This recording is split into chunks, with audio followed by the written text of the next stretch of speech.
मित्रों, नमस्कार। मैं शबीना आप सभी का नूर एजुकेशन क्लासेस पर स्वागत करती हूँ। कल मैंने आप सभी को संस्कृत व्याकरण के बारे में थोड़ी सी जानकारी दी थी। आज उसी में हम आगे देखते हैं।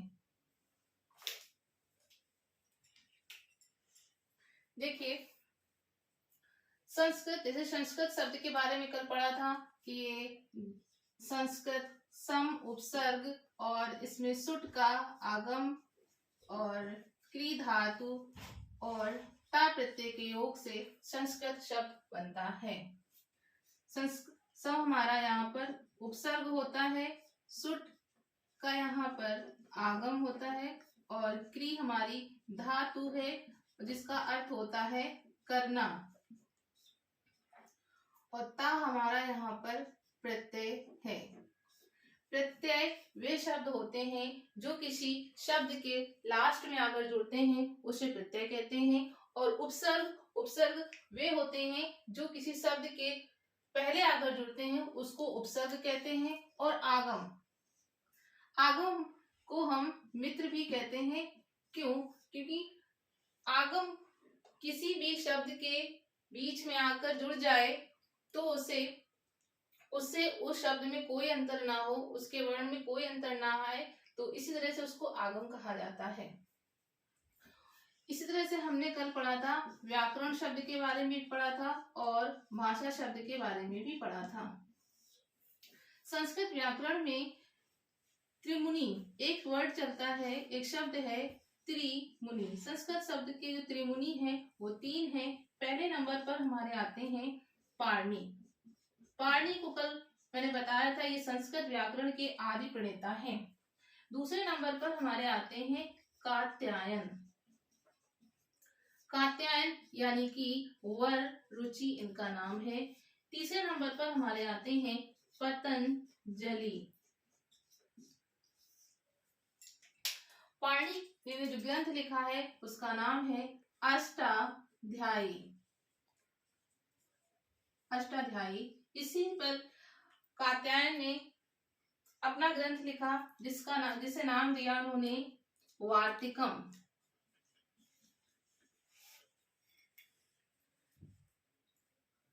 इन्होंने वृत्ति लिखा था, नहीं, वार्तिक लिखा था। इन्होंने वार्तिक लिखा और वार्तिककार कहलाए। पतंजलि ने भाष्य लिखा और भाष्यकार कहलाए, और इनकी जो रचना थी वो थी महाभाष्य। पाणिनि का जो समय बताया जाता है लगभग 500 ईसा पूर्व, और कात्यायन का जो समय है वो लगभग है 350 ईसा पूर्व, और इसी तरह से पतंजलि का जो समय आता है वो लगभग 200 ईसा पूर्व। तो ये एक तरह से त्रिमुनि का क्रम भी है। पहले पाणिनि आते हैं, फिर कात्यायन, फिर पतंजलि। अभी जो ये अष्टाध्यायी ग्रंथ है इसमें लगभग सूत्रों की जो संख्या है वो लगभग 3978, या कह सकते हैं इसको 4000 के आसपास इसमें सूत्रों की संख्या है। इसका जो पहला सूत्र है उसे कहते हैं, या ऐसे लिख लीजिए यहाँ पर,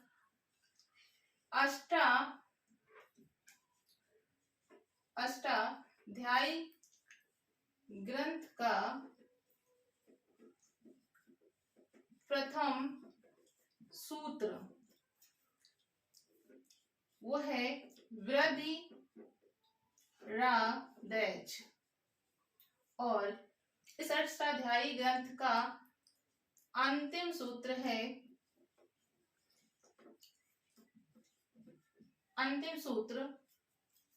आ।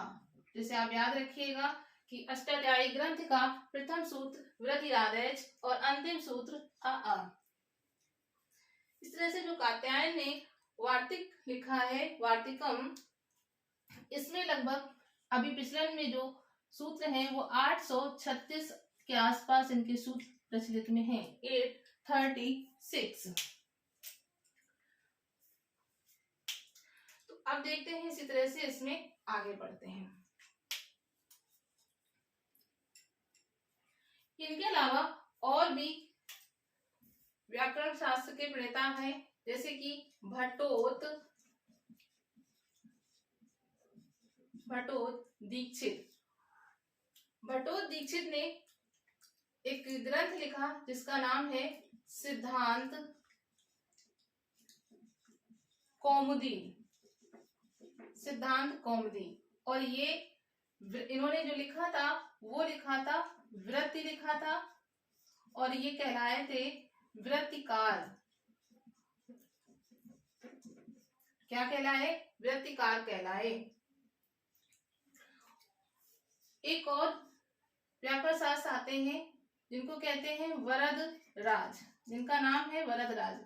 इनकी जो ग्रंथ है उसका नाम है जैसे कि सार कौमुदी। इनके ग्रंथ का नाम है सार कौमुदी। और भी नाम से जाना जाता है जैसे कि मध्य कौमुदी।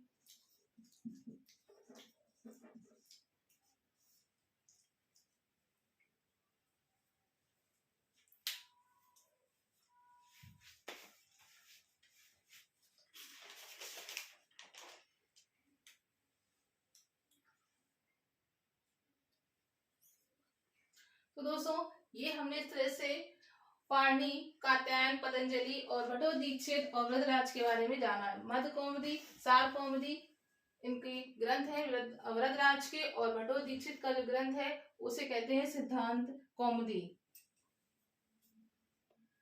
और इसी सार कौमुदी को लघु कौमुदी भी कहा जाता है। लघु कौमुदी। तो इस तरह से हमने ये अभी पढ़ा। अब हम आगे देखते हैं संस्कृत व्याकरण की शुरुआत करते हैं। संस्कृत व्याकरण की शुरुआत हमारी माहेश्वर सूत्र से होती है। किससे होती है? माहेश्वर सूत्र। तो माहेश्वर जो सूत्र है, माहेश्वर सूत्र, इनकी संख्या है 14। जैसे अ, ई, उड़, री, लिक, ए, ओंग, ऐ, औच,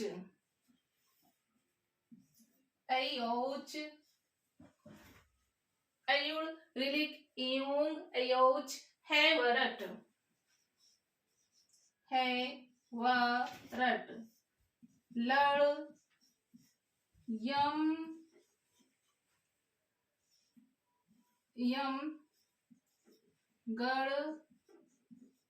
लड़, यम, गणनम, जवई,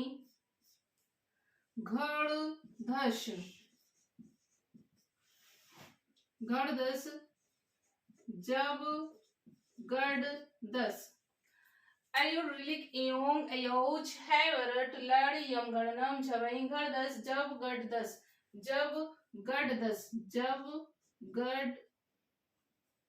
गड़दस, खप, चटत, चटतो, खप, चटत, चटतो, कपे, शक, शर, हल।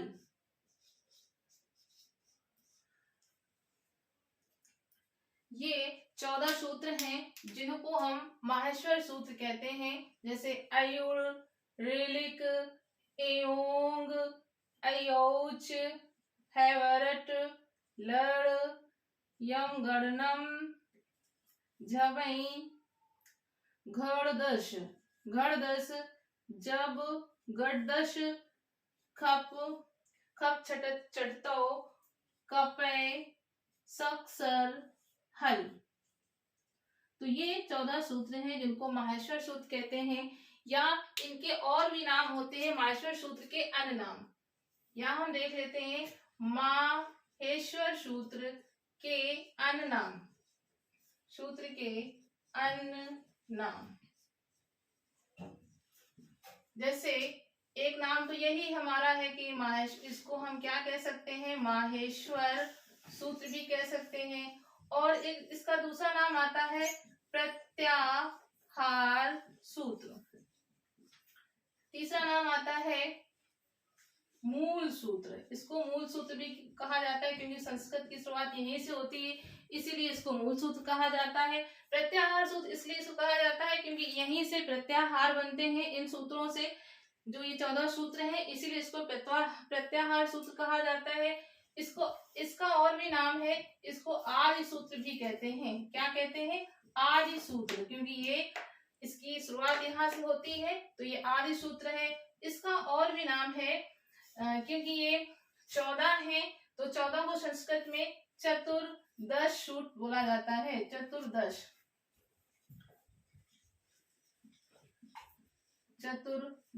सूत्र, माहेश्वर सूत्र, प्रत्याहार सूत्र, मूल सूत्र, आदि सूत्र, चतुर्दश सूत्र। इसको शिव सूत्र भी कहते हैं क्योंकि ये हमारे भगवान विष्णु के नृत्य करने से जो उन्होंने 14 बार डमरू बजाया था, उसी पर ये 14 सूत्र बने हुए हैं। जिन्होंने पाणि को जिन्होंने लिखा था, तो इसीलिए इसको शिव सूत्र भी कहते हैं। एक इसका नाम और आता है वर्ण समन्वय सूत्र। वर्ण समन्वय सूत्र। तो इस तरह से हमने माहेश्वर सूत्र के नामों के बारे में जान लिया। माहेश्वर सूत्र में अगर समास पूछा जाए तो माहेश्वर सूत्र में इसका अगर हम संधि विच्छेद करें तो बनता है महाधन ईश्वर। क्या बनता है, महाधन ईश्वर। तो माहेश्वर सूत्र में समास आता है कर्मधारय। कौन सा समास, कर्मधारय। और दूसरा समास यहाँ पर बहुब्रीहि भी आता है क्योंकि ये ईश्वर से संबंधित है। और यहाँ पर तीसरे को संकेत करता है माहेश्वर सूत्र यानी कि शिव सूत्र, शिव की ओर संकेत करता है, तो इसलिए हम इसे बहुब्रीहि समास भी कहते हैं। बहुब्रीहि समास भी इसको कह सकते हैं। और कर्मधारय। इस माहेश्वर सूत्र में एक नाम और आता है जिसको कहते हैं उपदेश सूत्र। तो इस तरह से 8 सूत्र के नाम हो गए और ये हमारे माहेश्वर सूत्र के 14 नाम है। अयुर, ऋलिक, एयोंग, अयोज, है वरड, लड़, यम, गणनम, झवई, गर्दस, जब गर्दस, कप, छटत, चटतो, कपै, सक्सर, हल। इसे याद करना बहुत आसान है। आप 2 से 3 बार पढ़िए, लगातार पढ़िए और ये याद हो जाएगा। तो ठीक है मित्रों, आज के लिए इतना ही याद रखते हैं। कल इसके आगे पढ़ेंगे और आप सभी मेरे चैनल को सब्सक्राइब करें, वीडियो को लाइक करें और शेयर करें। धन्यवाद दोस्तों।